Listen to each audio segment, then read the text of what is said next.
Bem-vindos, membros da Nação Bora Fazer, para o nosso Bora Fazer Talks, hashtag de número 36. Estamos recebendo hoje aqui nosso querido amigo Léo Eshino com o tema Cultura Japonesa na Gestão Financeira Sustentável. Só como eu falei há pouco, não tem ideia, a melhor ideia do mundo que resista a uma falta de gestão financeira, né? A gente sabe aí que 80% dos novos empreendimentos quebram entre 2 e 3 anos, principalmente por falta de gestão financeira. E nada melhor do que um colega especialista que vai nos trazer o conceito da concentração, do Zen e da paciência japonesa para pensar em gestão financeira. Essa, pelo menos, é a minha percepção. Ele vai falar para a gente se é real ou não. Vou convidar aqui meu querido amigo Léo Eshino, que é amigo meu de longa data, desde a época que eu era diretor na Fiesp. Para quem sabe, eu fui diretor de startup da Fiesp por 7 anos. Ele, como eu, é um querido amigo e fã do nosso Paulo Scaff. Léo Eshino, só por favor, suba ao palco. A tela é sua, meu querido. Fernando Seabra, boa noite, meus cumprimentos, que imensa honra estar aqui novamente, meu amigo. Estamos falando aí coisas de muitos e muitos anos atrás. Boa noite, Fernando. Boa noite, saudações a todos. É muito bom estar aqui. Eu gostaria de agradecer muito pelo convite, Fernando, para estar nesse seleto grupo, e no sentido também sustentável, né? Pessoas das 4 cantos do planeta, parabenizar, Fernando, a sua iniciativa louvável e brilhante, viu? Né? Deixa eu me apresentar para quem ainda não me conhece. Eu sou Leonardo Eshino, Léo Eshino, aqui de São Paulo, marido da Vanessa, tenho 49 anos, fui criado no sistema de disciplina japonesa, então não conheço outro sistema.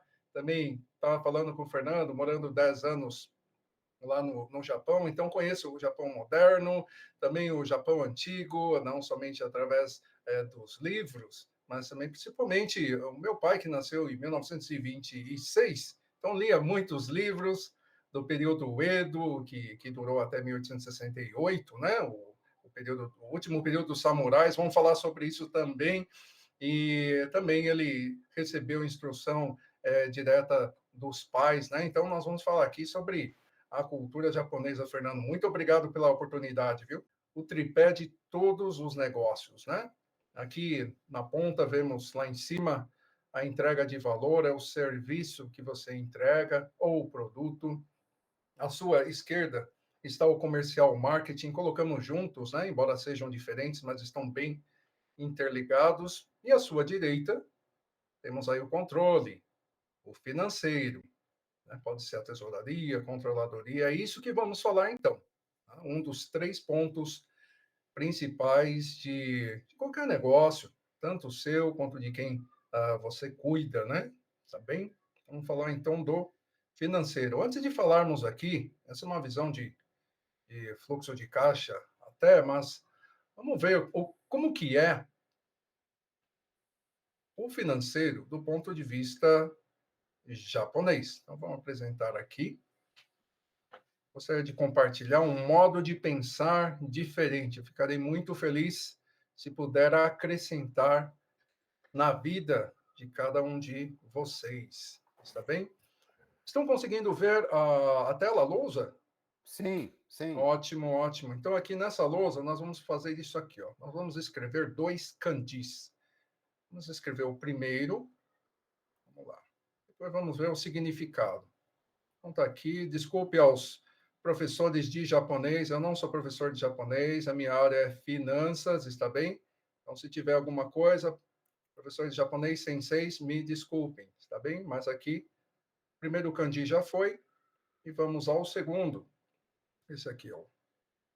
Mas ainda falta um pedaço para completar a palavra-chave. Palavra-chave. E quem tem negócios, todos os que precisam. Léo, isso você aprendeu morando lá ou sendo educado aqui no Brasil? Pois é, pois é. Eu, com uns 10 anos, eu fui no Nihon Gakko, que é a escola japonesa, mas aprendemos somente o básico, né? Não não dava nem mesmo para conversar, somente algumas letras, né? Mas no dia a dia mesmo, viu, Fernando? No dia a dia que a gente foi aprendendo. Então, olha aqui, ó. Essa aqui é a palavra, deixa eu escrever agora em letras romanas, como que pronuncia? Zaimu. Ok. Zaimu, o que é Zaimu? É financeiro. Mas qual o significado dessas duas letras? Vamos aqui ao primeiro. Essa primeira letra, que é o Zain, significa riqueza e também propriedade. Propriedade. Muito bem. Então, essa primeira letra, a palavra Zaimu, ou financeiro, significa riqueza e propriedade, mas também tem essa outra letra que significa dever e serviço. Olha só, milhares de anos atrás, financeiro é isso. É o dever ou serviço de cuidar da sua propriedade. Tá? Não é um dever, ou um serviço, né? Você está para servir. Servir a sua família, servir a comunidade, são esses dois kanjis. Né? Aqui não é aula de japonês, mas para entendermos o que é o financeiro. O financeiro é o seu dever, a sua autorresponsabilidade. Em muitas famílias japonesas, no Japão é comum, o marido deixar a esposa cuidar do financeiro. Interessante, não é mesmo?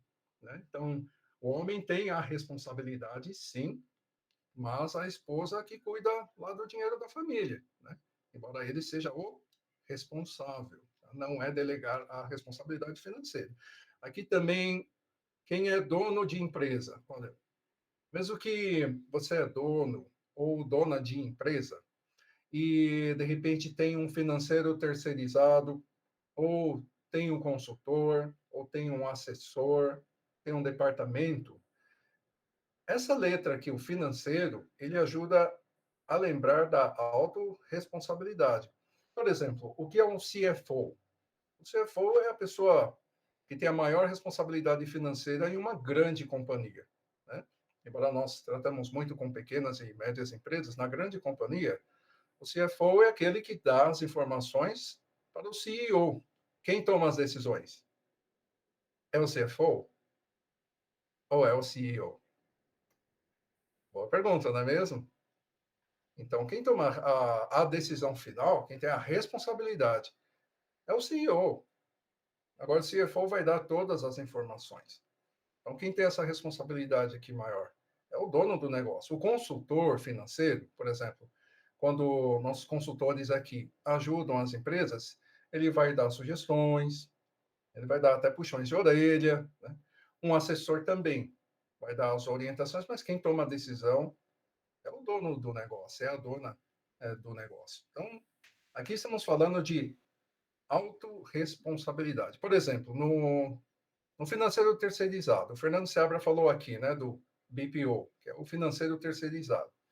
Muito bem, financeiro terceirizado vai organizar a empresa, vai organizar o financeiro, vai gerar mais lucros, mas se o dono, a dona da empresa não for lá e não pagar o boleto, não colocar a sua senha, o seu token, não vai acontecer nada.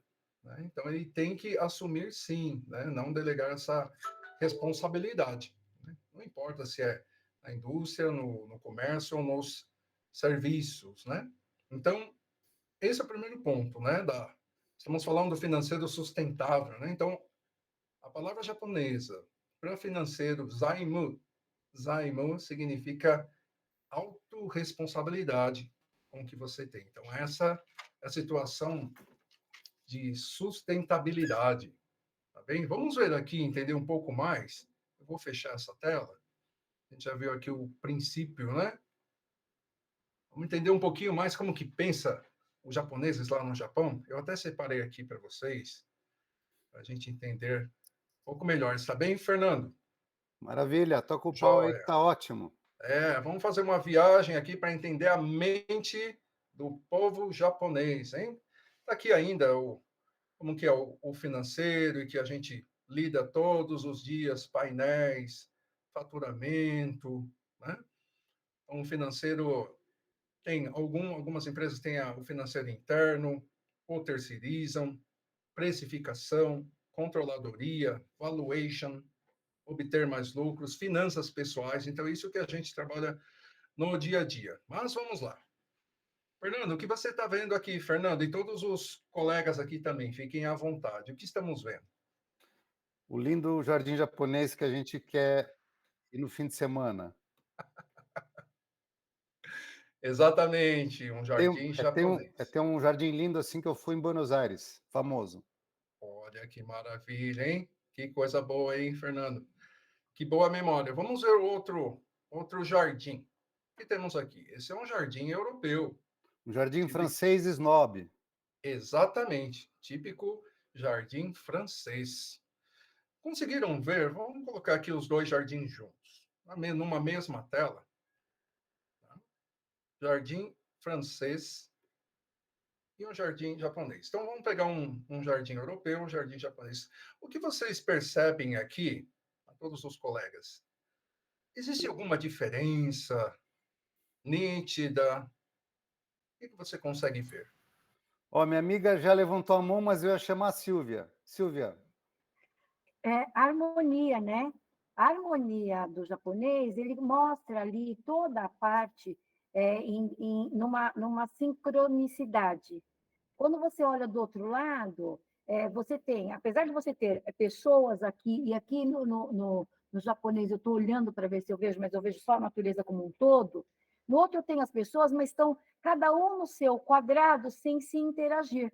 Então, o que eu vejo aqui no japonês é que eu pego todas as esferas e eu interajo com todo o ambiente, e isso cria uma sintonia. E do lado de cá, a hora que eu olho, aí destaca, né? É frio. Eu não consigo ter essa integração. Apesar de ter uma imagem bonita, ela não é envolvente. Olha só, Silvia, muito obrigado, Silvia. Gostei do seu comentário. É isso mesmo, né? Essa questão da harmonia, você falou muito bem. Agora, sabe por que assim? Por que assim? Né? Vamos lá nos primórdios. A gente teria bastante assuntos, tanto para ver as lendas, como a origem do império, mas aqui a gente vai focar nas finanças, né? Olha só, do seu lado você vê o jardim japonês, do outro lado o jardim europeu, especialmente o francês, tá? O Japão é um país que tem muito, bom, as notícias já mostraram, né? Muitos terremotos, muitos vulcões, e sempre foi assim. Então, os japoneses já sabem a grande força da natureza. Então, de um lado, você vê realmente essa harmonia que a Silvia Sanches falou, do outro lado, você vê já a ação do homem, né? O poder do homem em fazer a paisagem. E do outro lado, é o homem se adaptando ao poder da natureza, porque os japoneses já estão acostumados a sofrer com o poder imenso da natureza. Então, ao longo de milhares de anos, foi assim, né? Reconhecer o poder da natureza, por isso que os japoneses falam tanto da natureza, né? Em qualquer lugar do mundo que vão, de respeitar a natureza, de aprender com a natureza. Por isso que é utilizado aqui no jardim essa questão do respeito, da convivência, de adaptar, né? Mesmo vocês indo no Japão, tem as máquinas de venda, né? Tem refrigerantes, tem comidas, né? Elas são adaptadas para quando tem terremotos. Então, veio o terremoto, ela continua funcionando. Também alguns banheiros, né, públicos, acabou a energia, né? Veio um terremoto, ele vai continuar funcionando, porque eles estão adaptáveis, né? Então, mesmo em ambientes hostis, o que a gente aprende de lição aqui no financeiro, né? E mesmo em ambientes hostis, como é um ambiente de terremoto, de muitos vulcões, o local vulcânico, se adaptar.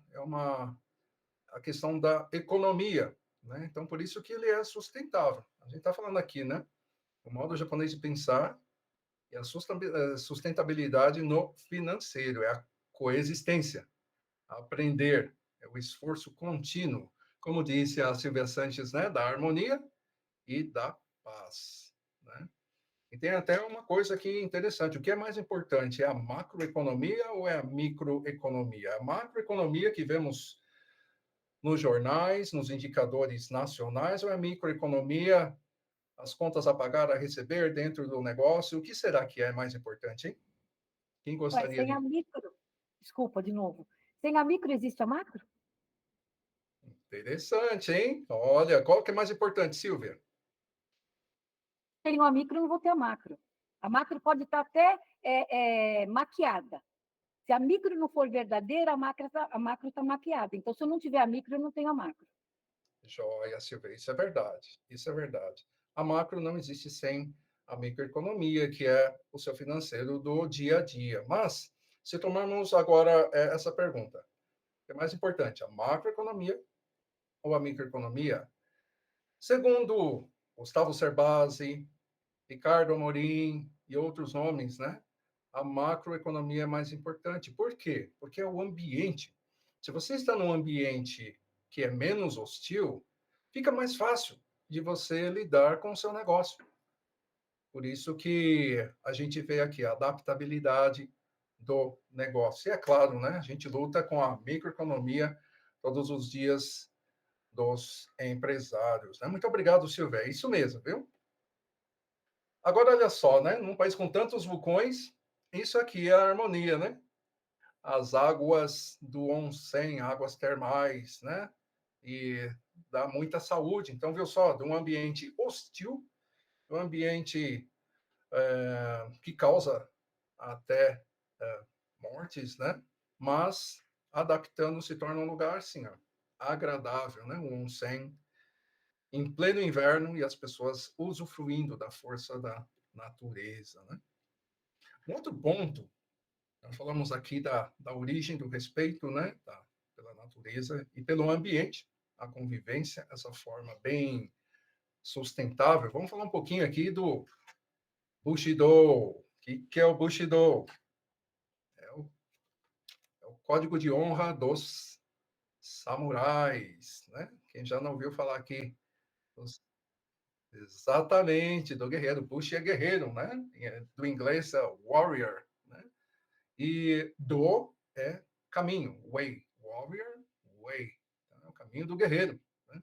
Que é o código de honra dos samurais, que durou até 1868, né? Da era Edo. Então, de 1868 para cá, acabou a era Edo, acabou a era dos samurais.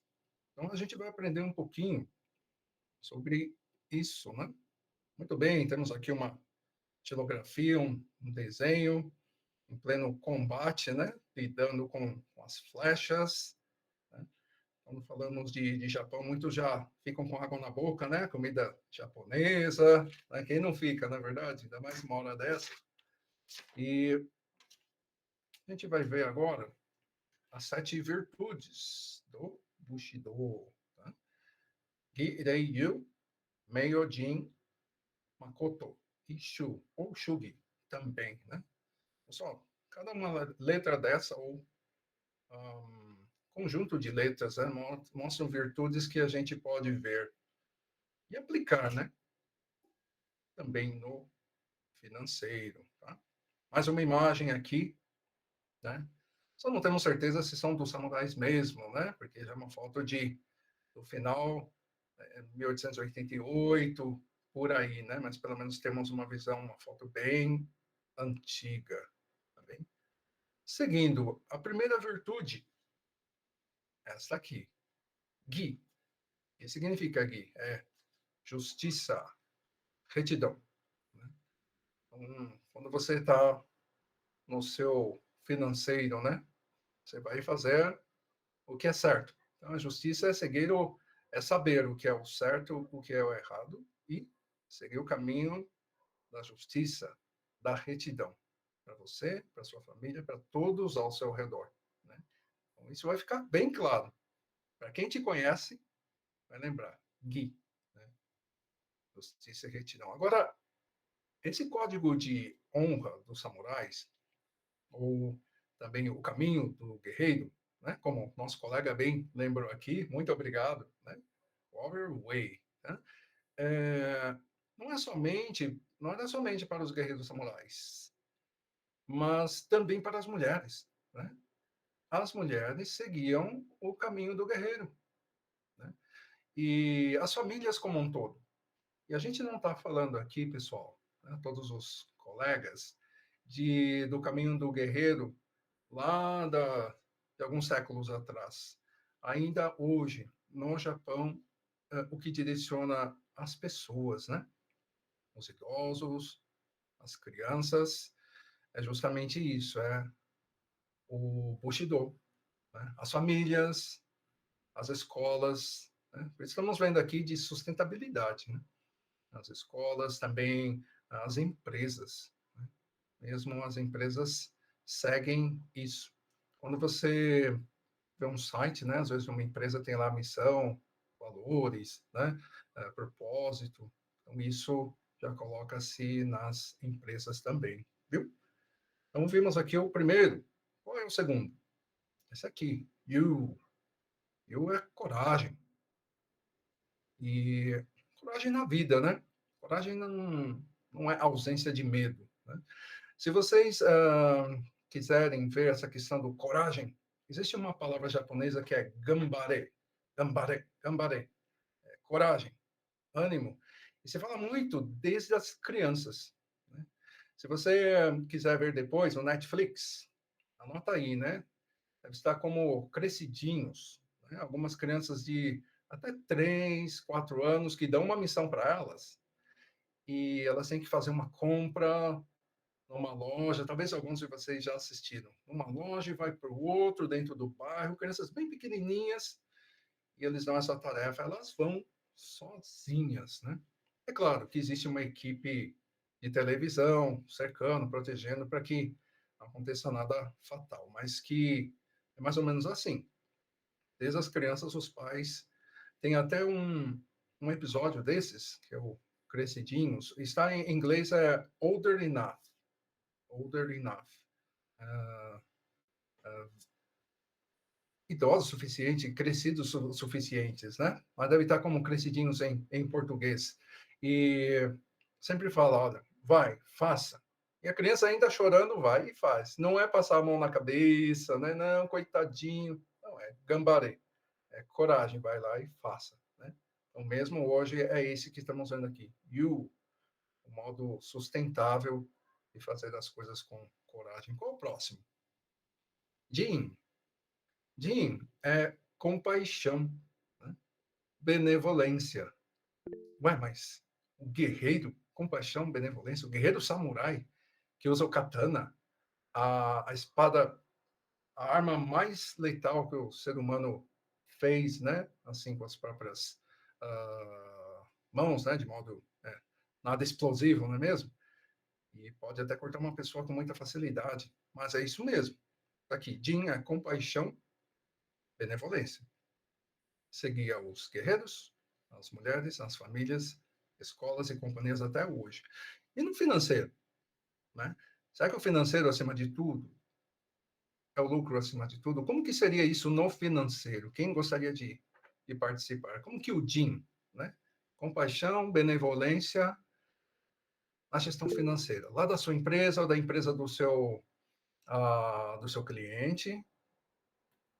Vai, faz perfeito. Olha, obrigado, Adriana. A Valdete, Novelli, mas Fernando, você que está aí, né, vendo quem vai comentar, não é mesmo? Valdete, só vamos lá, querida. Tá bom, obrigada pela palavra. Olha, eu acho que depende da missão da empresa. Se ela tem uma missão que engloba a compaixão, se tem uma razão de ser coerente até com o ecossistema, e ela pratica isso, esse financeiro vai ter essa reflexão. Eu faço algumas mentorias e consultorias e a gente começa muito pela missão. Não sei o que você vai dizer sobre isso. Muito bom, Valdete. Totalmente certo o que você falou e muito obrigado pelo comentário também, né? Quem mais gostaria, não é mesmo? Essa questão da compaixão e benevolência ponto de vista do guerreiro e do ponto de vista financeiro. Olha só, embora o objetivo de uma empresa é ter lucros, isso até perante os governos, né, tem esse objetivo, mas não deveria ser o maior de todos. A compaixão e a benevolência sempre nos lembra o seguinte: pessoas acima de processos, sempre, né? Pessoas acima de processos. Em primeiro lugar, as pessoas, né? Ter compaixão, ter benevolência, a saúde das pessoas, dos colaboradores, as pessoas que trabalham, a família em primeiro lugar. Então é isso, compaixão da pessoa, compaixão e colocar a saúde e a família em primeiro lugar, né? Tendo a saúde e a família da pessoa em primeiro lugar, todo o restante aí vai estar funcionando. Esse é um modo sustentável, né, de ter o financeiro na empresa, as pessoas em primeiro lugar. Qual é o próximo? Vamos ver aqui. Rei. Rei é respeito, polidez, cortesia. Não é porque era um guerreiro samurai, né, que não vai ser respeitoso, cortês, respeitar os idosos, respeitar as crianças, respeitar os clientes, respeitar subalternos ou quem for superior, todos, né? Então, respeitar todos na companhia, né? Todos, desde quem tem serviços considerados mais humildes, né? Desde do porteiro, da faxineira, não importa. Eu lembro, em algumas ocasiões, algumas companhias, chegava lá o presidente da Sony, né?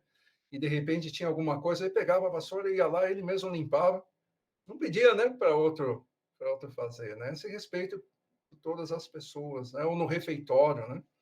Alguns refeitórios ocidentais têm comidas especiais, né, para quem tem altos cargos, né, de diretoria. Mas estamos falando aqui do Japão, né? Todos estão no mesmo refeitório, é a mesma comida. Importante, assim, a todos os colegas, né? Estamos falando aqui de uma cultura específica, né? É a cultura que eu fui criado e vivendo até o dia de hoje, mas todas as culturas têm as suas belezas, os seus ensinos, viu?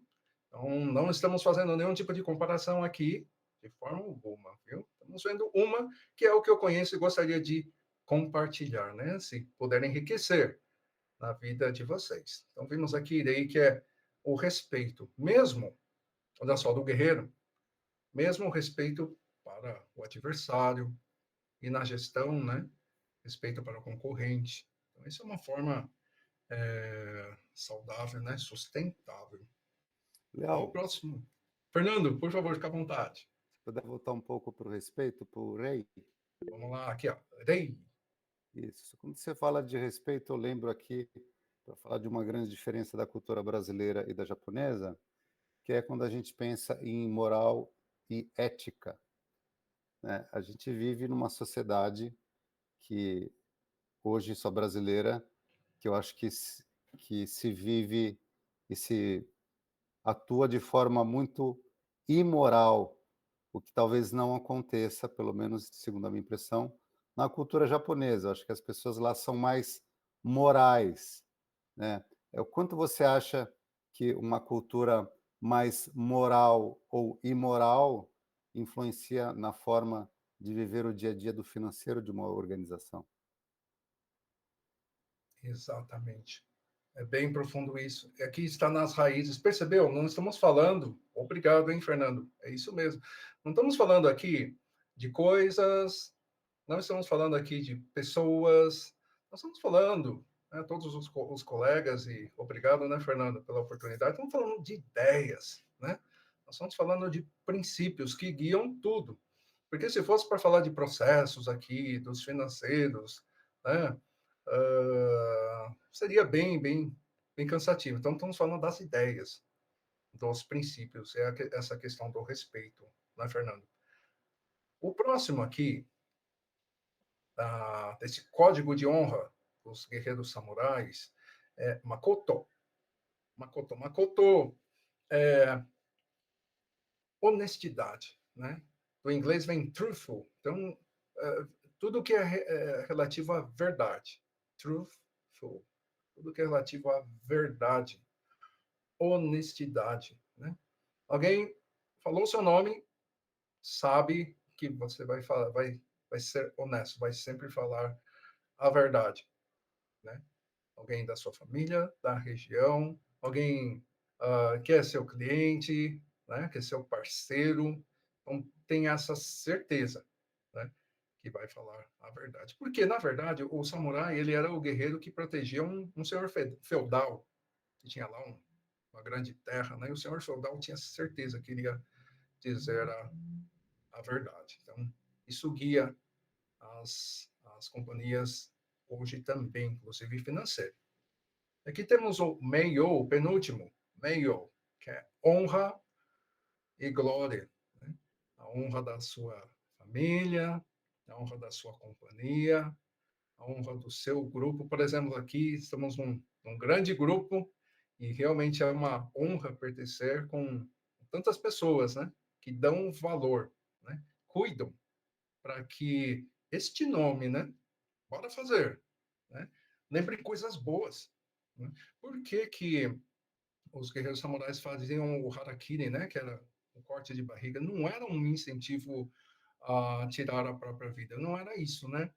Era mesmo a questão que a honra foi manchada. Então, ele não conseguiria conviver na sociedade sem aquela honra, né? Por isso que Menho, essa questão da honra, da glória, do brilho da sua família, do seu grupo, né?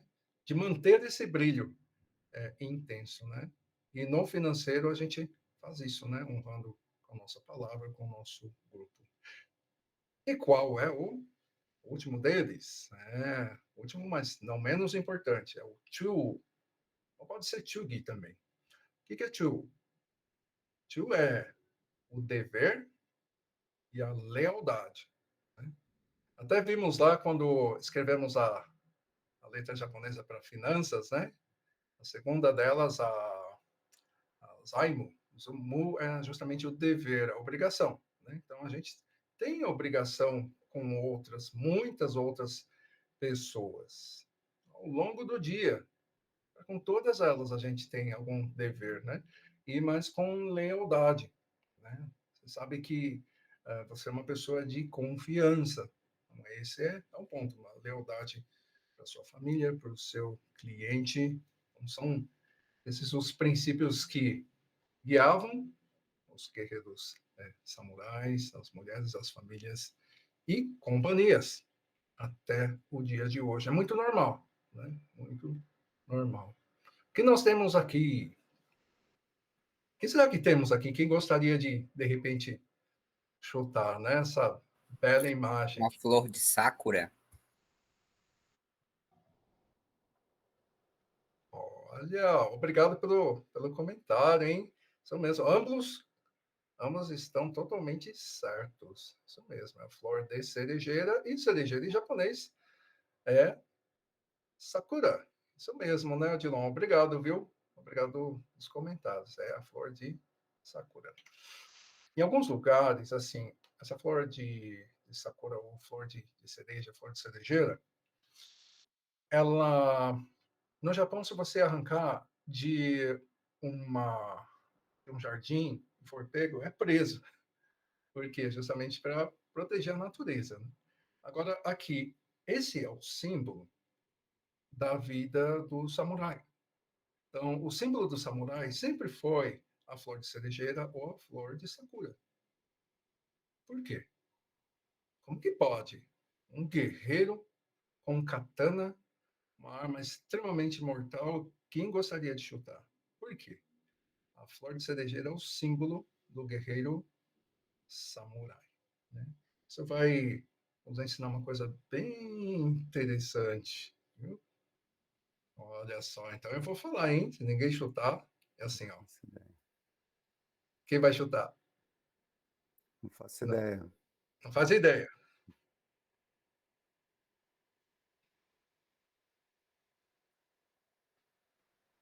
Olha, muito bom mesmo, hein? Gostei, gostei. É Gustavo, né? Isso. É o Gustavo, diretamente de Salto, Salto de Itu. Gustavo, pessoas do mundo inteiro, dos 4 cantos do planeta aqui em Fernando Seabra. Muito bom. Obrigado, Gustavo. Olha, o princípio é esse, tá? Porque a cerejeira, ela tem um ciclo de vida de um dia só, então a vida dela é muito curta, né? Então, a flor de cerejeira é o símbolo do samurai, porque o samurai, ele sabia que a vida dele podia acabar a qualquer momento, né? Era um guerreiro, estava lá para proteger. Então, o símbolo era isso, a vida curta, a vida passageira, mas com beleza. Por que que os samurais estavam sempre bem vestidos, bem arrumados, maquiados, né? Porque se viessem a morrer, estariam com uma boa aparência, inclusive, né? E aqui mostra a beleza, a delicadeza, a brevidade da vida, né? Então, isso faz pensar, né? Na brevidade da nossa vida, de fazer o máximo agora, fazer o melhor, né? Nós tínhamos falado aqui, por exemplo, a questão do CFO, né? Então, imagina alguém da área financeira, top, né? Acho que até aqui, tá aqui, ó. Então, hoje, uma médica, por exemplo, aqui, ela não está aprendendo finanças na faculdade. Então, às vezes, precisa de alguém, né, para ajudar, né? Alguém da área financeira para ajudar, um consultor, um terceirizado, um assessor, para estar ajudando no dia a dia, né? Então, para a gente, voltando àquela questão do CFO, né, que é o top da financeira de uma grande companhia, né? Ele não vai conseguir, ou ela, né? No caso da CFO da Microsoft, ela, né? Grande CFO, não vai conseguir fazer o próprio trabalho dela se o pessoal lá do operacional não lançar direito as informações, cada conta, cada lançamento, cada plano de conta corretamente. Lá em cima, o gestor ou a diretoria não vai ter as informações. Agora sim, vamos ver para as pequenas e médias empresas. Se nós não lançarmos, né, não fizermos os lançamentos um por um, plano de contas ou classificação correto, né, a gente não vai ter os números também. Então, por isso que é um passo a passo, é um plano. Exatamente, pessoas mais processos, é o diamante. Não vejo a hora de reassistir no Spotify, a Dai do Carmo. Muito bom, né? Bastante informação, né? E, assim, a questão de fazer a sua parte, né? A gente está vendo aqui a cultura japonesa, por exemplo, vocês já ouviram falar de karaokê, já ouviram falar de karatê. O que será que os dois têm em comum? E quem gostaria de chutar? Karaokê, quem não gosta de cantar, né? E o Bom, se eu fosse brincar, eu ia falar que nos dois a gente dá cara para bater, porque eu sou péssimo para cantar. Isso mesmo, Fernando. Isso mesmo. A gente dá a cara para bater. Olha, chegou quase lá, hein? Assim, karatê, a arte marcial. E o karaokê tem em comum, pelo menos na palavra, tem o cara, que nem o Fernando falou. Obrigado, hein, Fernando? Assim, cara significa o quê? Cara combate, seria Nayara, Nayara paisante, assim, ó, Nayara. Isso mesmo. Então, karatê é uma arte de combate mesmo. Mas assim, cara significa vazio. Né? Então, sempre que ouviu falar cara, só para a gente entender a mentalidade do povo japonês, né? Cara é vazio. Karatê, T é mão. Então, karaokê, teatro vazio. Olha, quase lá, hein? Então, karatê é mão vazia. Então, é uma luta de mãos vazias, é uma luta sem armas. Então, isso é karatê. Mãos vazias é a luta sem. Karaokê. Cara também é vazio. E o que é o quê? O quê é nada mais que um barril. Né? Então, é um barril vazio. Né? Então, quando você vai no karaokê para cantar, você vai preencher aquele barril vazio. Né? Imagina que você vai colocar naquele barril um excelente vinho, né? Que é você que vai produzir. Né? Então, o karatê, você com as suas mãos vazias vai ter que fazer alguma coisa. Né? Você vai usar o que você tem em mãos. Às vezes, você não tem o melhor sistema financeiro, né? Às vezes, você não tem a melhor equipe, você mesmo está fazendo o seu financeiro, mas é isso. É preencher o vazio, usar o que você tem em mãos. E o karaokê também é você preencher, você assumir o papel, né? O barril está lá vazio. Então, você vai ter que preencher ele. Karaokê nada mais que isso. Tá lá sua música instrumental e você vai soltar a voz lá, que nem o Fernando, né? Vai lá soltar a voz dele para cantar, vai preencher. Viu? Então, essa é a visão. E a questão de visão de longo prazo, né? Quando falando em gestão financeira, né? Às vezes fica um pouco difícil, né? Fazer visão de longo prazo, mas do ponto de vista, por exemplo, na era Meiji, né? Final dos anos 1800 também, o imperador Meiji, ele pensou, temos que fazer alguma coisa de longo prazo, que foi criar muitas escolas, né? Mas mesmo, né, com pouco recurso financeiro, não era nenhuma potência, né? É um país agrícola e foi até criticado, né? Mas isso vai demorar décadas, né? Mas com essa visão, hoje, é muito foco nas escolas, né? Foco na educação. Se uma criança falta, eu acho que vocês já ouviram falar nisso, se não, faltou na escola, o professor vai lá na casa e leva para casa, né? Vai para a escola, né? Porque é importante, tem que fazer isso, tá? Os esforços são recompensados, valem a pena, viu? Inclusive, queria dar aqui duas sugestões de livros, né? Se você ainda não tem, temos aqui a Psicologia Financeira, Morgan Housel, e também de Ken Honda. Dinheiro Feliz é um livro bem cativante, diferente, o modo de vista diferente, a arte japonesa de fazer pazes com o dinheiro, questão do financeiro, né? Olha só, chegamos aqui ao final, bora fazer aqui com pessoas do mundo inteiro, falando de cultura, com gestão. É demais, hein, Fernando? Que grupo é esse que você criou, idealizou, mantém, está crescendo, hein? Qual é a meta desse ano mesmo, Fernando? A meta nos próximos meses, até metade do ano, é bater membros em 1.000 cidades. Então, inclusive, a missão de cada um de vocês é convidar pessoas com aquele textinho que eu sempre posto nos grupos, para as pessoas das cidades de vocês e outras cidades também. E assim, aos poucos, a gente vai bater nossa presença, que já é global, em 1.000 cidades mundo afora. Léo, posso falar que eu estou extremamente surpreso com o nosso Bora Fazer Talks de hoje, né? A gente vem para um evento para falar de finanças e a gente aprende cultura, né? E fica cada vez mais claro que sem integridade, sem moralidade, sem ética, sem cultura organizacional, e quando eu falo sobre inovação, eu falo que inovação não existe sem cultura organizacional. Sem tudo isso, a gente não consegue ter uma gestão financeira minimamente viável para ter qualquer negócio em pé que seja. Então, esse Bora Fazer Talks, para mim, foi histórico, porque a abertura do nosso ano de 2024 é, na realidade, mais uma vez, a validação da cultura que fez eu criar e idealizar a Nação Bora Fazer, que é, antes de tudo, pensar em pessoas, compartilhar o que nós somos e temos dentro de nós, para que a gente crie um mundo melhor com aquilo que a gente tem, né? Eu sempre falo que uma corrente é tão forte quanto o seu elo mais fraco. E o objetivo aqui da Nação Bora Fazer é fazer com que a gente só fortaleça aquele elo fraco que a gente sabe que muitas vezes está ou do lado da gente ou dentro de cada um de nós. Então, o seu Bora Fazer Talks hoje foi histórico, meu querido amigo. Vou abrir o palco aqui para perguntas.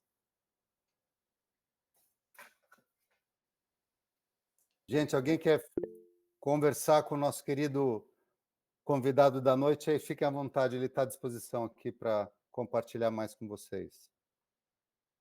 Questões, perguntas, comentários, a favor ou contra, né? Eu sempre falo que não existe evolução sem conflito. Se tiver gente aqui que quer gerar conflito, vamos que a gente vai aprender nesse conflito. Ou não, que sejam elogios, só comentários, o palco está aberto aqui. O Dilon, manda brasa.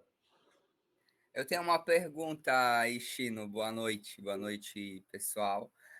Eu fui criado assistindo muito anime japonês, né? Anime oriental. E eu vi muito do que tu falou aqui no Talks, muito disso nos animes. Você indicaria os animes antigos que foram feitos ali para antes de 2000 para as pessoas, né, assistirem, até pessoas mais velhas, para conhecer um pouco mais da cultura japonesa e disso que você falou? Muito bom, Dilon de Borba, nosso super especialista de LinkedIn, hein? Muito bom. Dilon, olha assim, ó, se eu recomendo, né, os animes. É assim, existe uma diferença do que acabamos de falar, que é a cultura tradicional, é a raiz de um povo, de um modo de pensar de séculos ou milênios, que ainda está regendo as pessoas e as famílias e as companhias, viu? Japonesas no mundo inteiro. No caso dos animes, né? Quem não gosta, né? Tudo muito bem feito, bem desenhado, tem história, né? Mas nós podemos falar que é cultura pop, tá bom? Né? Não é uma cultura tradicional, não é o que rege, né? Então é uma cultura. Se você quer conhecer a cultura pop, como os jovens, especialmente, pensam, né? O que gira a economia pop, né? Da área do imaginário, da fantasia, né?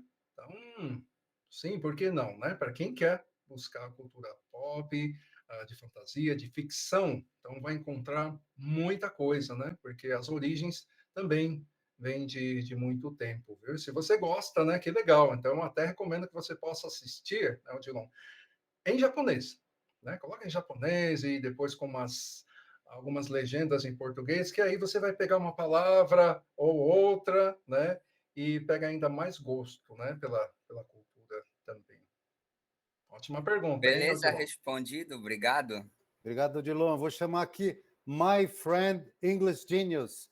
If you can tell us your name, please.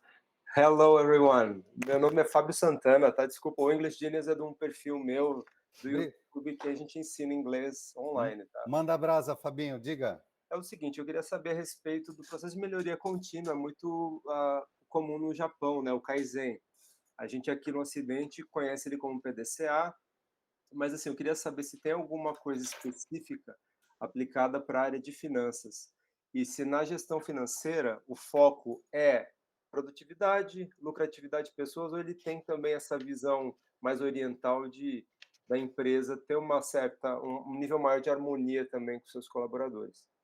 Muito bom, Fábio Santana, que excelente observação, hein? Mesclando aí o Kaizen, é verdade, melhoria contínua. Esse é o modo de pensar mesmo dessas crianças, né? De fazer o melhor, E mesmo idosos. Eu lembro que estava no interior e vendo uma pessoa bem idosa, tinha uns 90 e poucos anos, estava lá trabalhando, não precisava, já tinha lá a região dela, a família, cuidando, né? Tem muito disso, né?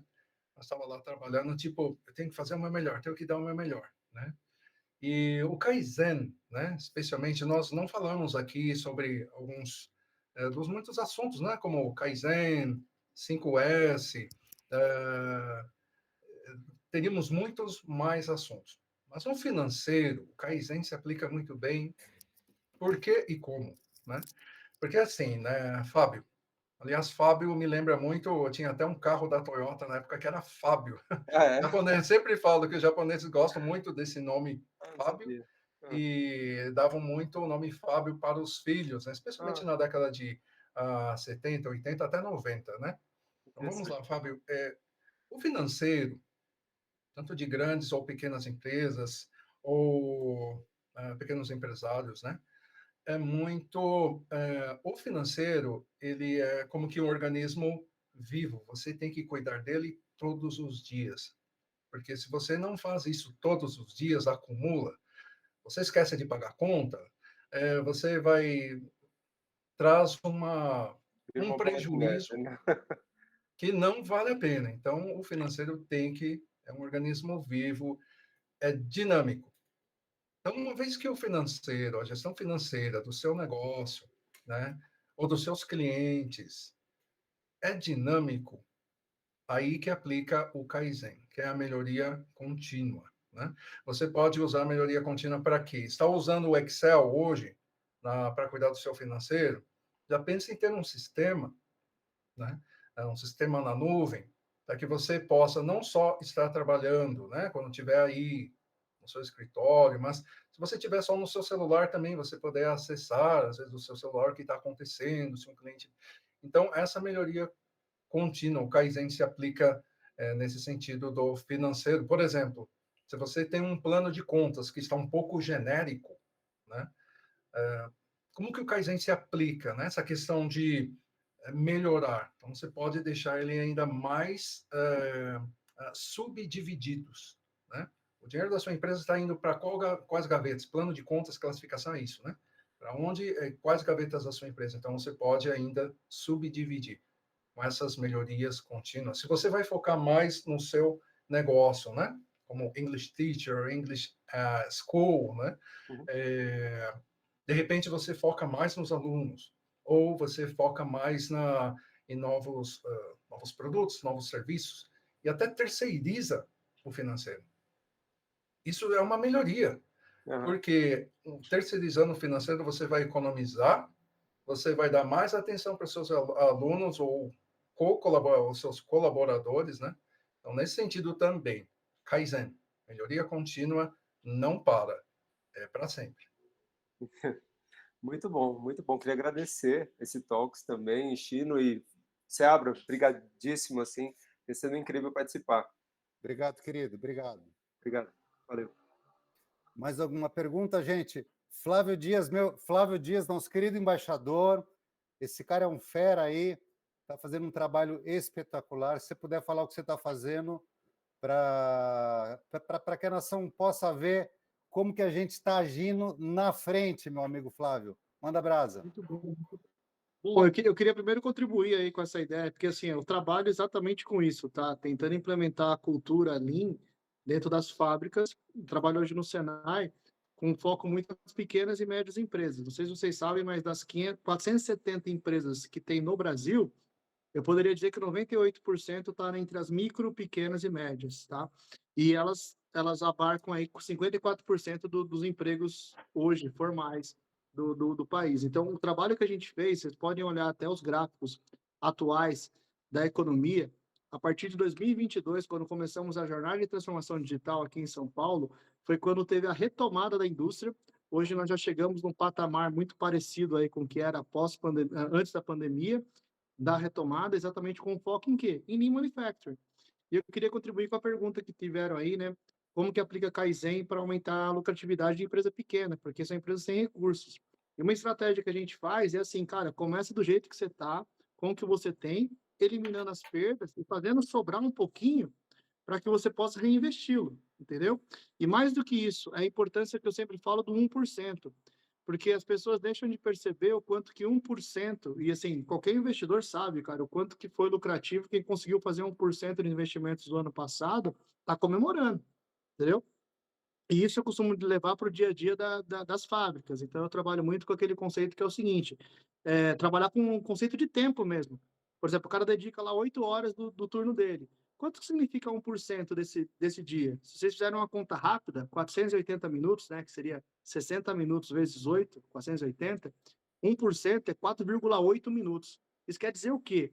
5 minutinhos, cara, que o cara perde com a máquina parada, esperando uma embalagem, esperando o outro processo, ou mesmo retrabalhando uma peça, ou de alguma forma perdendo aquele tempo, esse 1% vai fazer uma falta enorme no final do mês.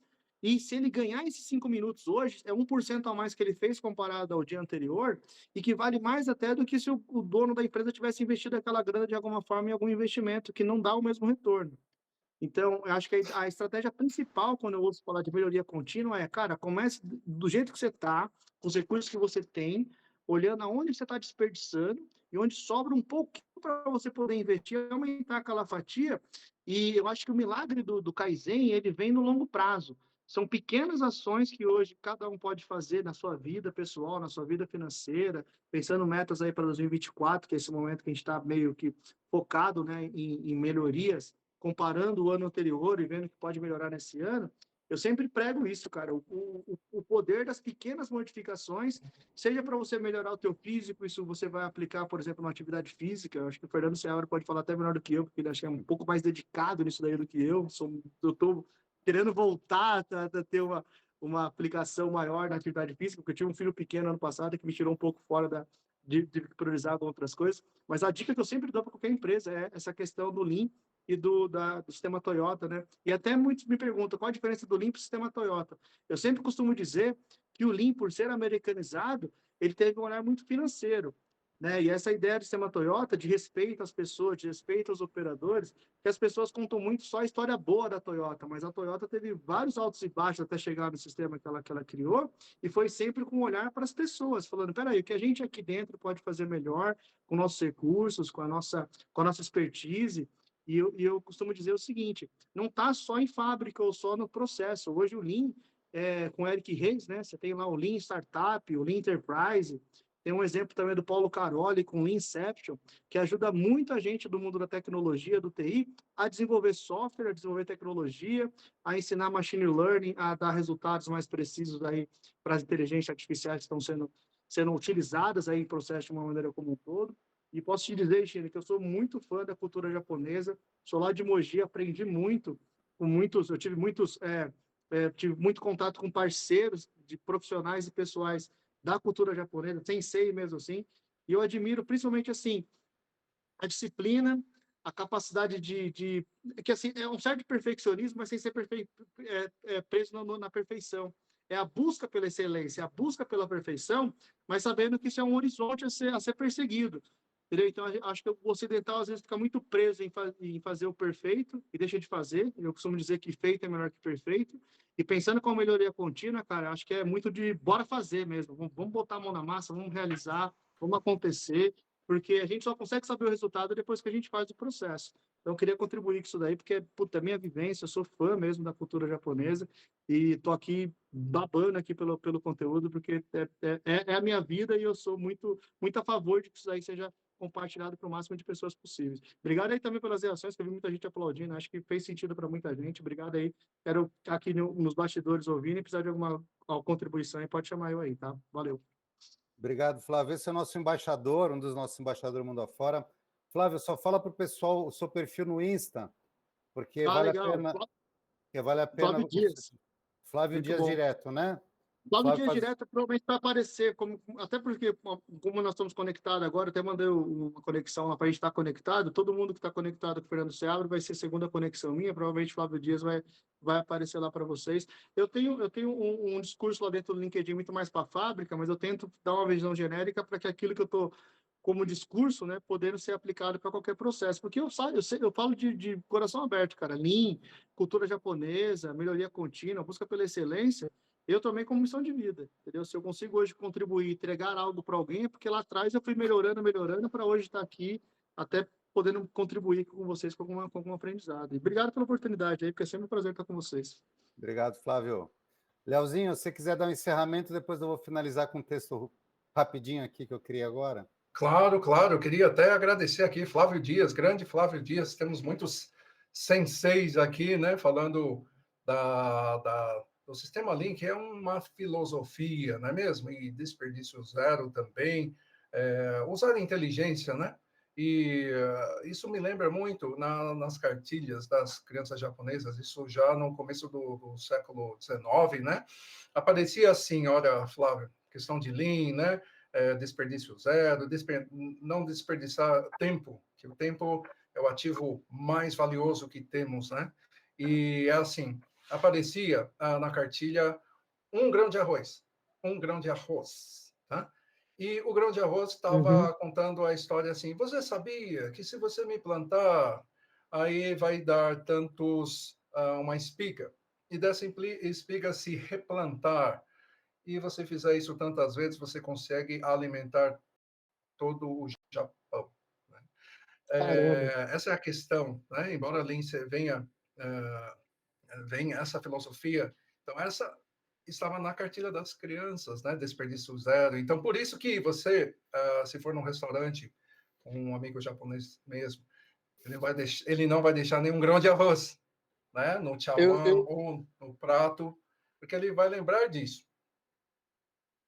eu lembro de um sensei que falava na minha cara assim, Moi Tanai, apontando pro meu prato enquanto eu não comesse tudo. Parecia a minha mãe falando para comer tudo. Ele gritava até assim, Moi Tanai, isso daqui não pode sobrar no prato. Era muito interessante. Ele andava pela fábrica apontando o desperdício e falando, Moi Tanai. Isso aí não sai da minha cabeça, cara. Exatamente, exatamente. Mottainai, realmente, Mottainai não pode desperdiçar. Isso mostra respeito com as coisas também, né? Então, você vai lá, vai retirar o seu necessário para não deixar sobrar. Então, é isso, né? Eu gosto muito que o nosso grande colega Marcos Morishige, não é mesmo? Ele fala, né, que existe a cultura japonesa,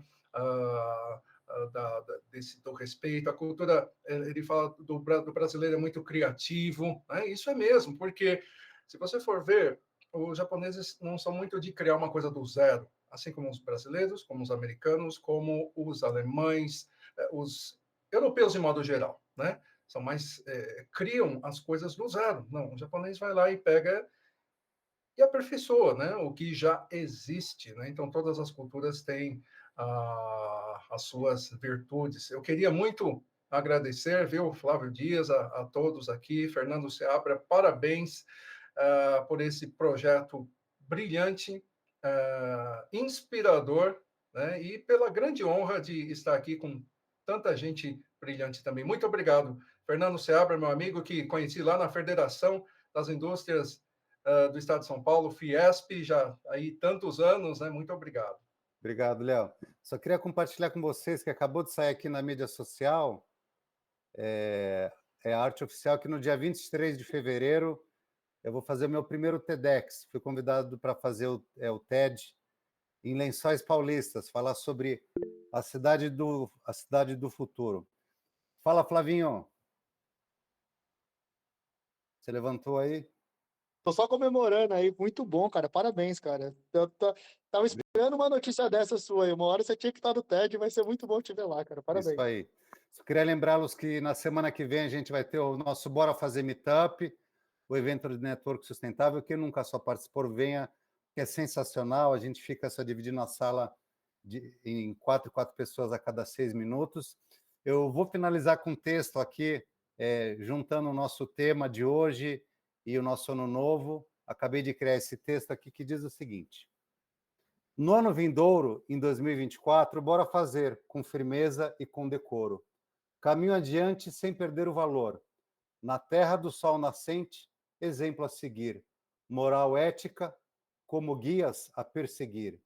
O Japão nos ensina a bem prosseguir. Com honra no coração, trilhemos o caminho. Bora fazer em 2024, com respeito e carinho. Construindo um mundo melhor, desde o seu princípio.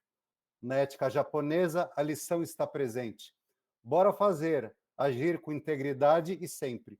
Um futuro de nobreza, honestidade latente. Obrigado, meus membros da Nação Bora Fazer. A sua dose de negócios, coragem e fé. Até semana que vem. Fiquem com Deus, meus nobres e queridos amigos e amigas. Um beijo a todos. Gratidão. Obrigado. Obrigado, Carlinha. Valeu, gente. Beijo a todos. Boa noite.